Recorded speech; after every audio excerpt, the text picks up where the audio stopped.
अनोखी दवाई। काफी समय से दादी की तबीयत खराब थी। घर पर ही 2 नर्स उनकी देखभाल करती थीं। डॉक्टर ने भी अपने हाथ उठा दिए थे और कहा था जो भी सेवा करनी है कर लीजिए। दवाइयाँ अब अपना काम नहीं कर रही हैं। उसने घर में बच्चों को हॉस्टल से बुला लिया था। काम के कारण दोनों मियाँ बीवी काम पर चले जाते। दोनों बच्चे बार बार अपनी दादी को देखने जाते। दादी ने आंखें खोली तो बच्चे दादी से लिपट गए। दादी, पापा कहते हैं आप बहुत अच्छा खाना बनाती हैं। हमें हॉस्टल का खाना अच्छा नहीं लगता। क्या आप हमारे लिए खाना बनाओगी? नर्स ने बच्चों को डांटा और बाहर जाने को कहा।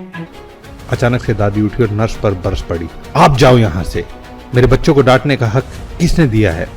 खबरदार अगर बच्चों को डांटने की कोशिश की। कमाल करती हैं आप। आपके लिए तो हम बच्चों को मना कर रहे हैं। बार बार आते हैं आपको देखने और डिस्टर्ब करते हैं। आपको आराम भी नहीं करने देते। अरे इनको देखकर मेरी आंखों को और दिल को कितना आराम मिलता है तू क्या जाने। ऐसा करो, मुझे नहाना है, मुझे बाथरूम तक ले चलो। नर्स हैरान और अवाक थी। कल तक जो दवाइयाँ काम नहीं कर रही थी और आज ये इतना चेंज। सब समझ के बाहर था जैसे। नहाने के बाद दादी ने नर्स को खाना बनाने में मदद को कहा। नर्स ने पहले तो मना किया, फिर कुछ सोचकर वह मदद करने लगी। खाना बनने पर बच्चों को बुलाया और रसोई में ही खाने को कहा। दादी, हम जमीन पर बैठकर खाएंगे और वो भी आपके हाथों से। मम्मी तो टेबल पर खाना देती है और खिलाती भी नहीं। दादी के चेहरे पर खुशी थी। वह बच्चों के साथ बैठकर उन्हें खिलाने लगी। बच्चों ने दादी के मुंह से निवाले लिए। दादी की आंखों में आंसू बहने लगे। दादी, आप रो क्यों रही हैं? दर्द हो रहा है क्या? मैं आपके पैर दबा दूं? अरे नहीं, ये तो बस तेरे बाप को याद करके आ गए थे आंसू। वो भी ऐसे ही खाता था मेरे हाथों से। पर अब कामयाबी का ऐसा भूत चढ़ा कि खाना खाने का वक्त भी नहीं है उसके पास और ना ही माँ से मिलने का समय। दादी, आप ठीक हो जाओगी। हम दोनों आपके ही हाथ से खाना खाएंगे। और पढ़ने कौन जाएगा?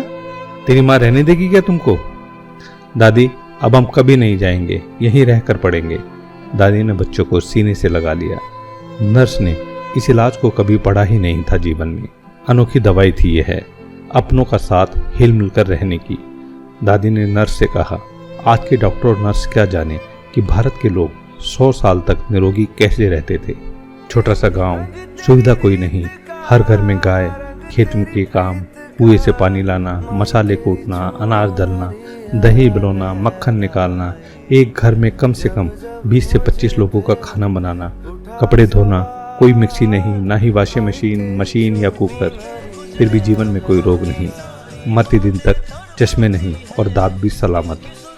ये सभी केवल परिवार का प्यार मिलने से होता था।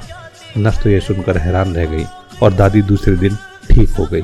आइए बने हम भी ऐसी दवा अपनों की। अपने तो अपने होते हैं।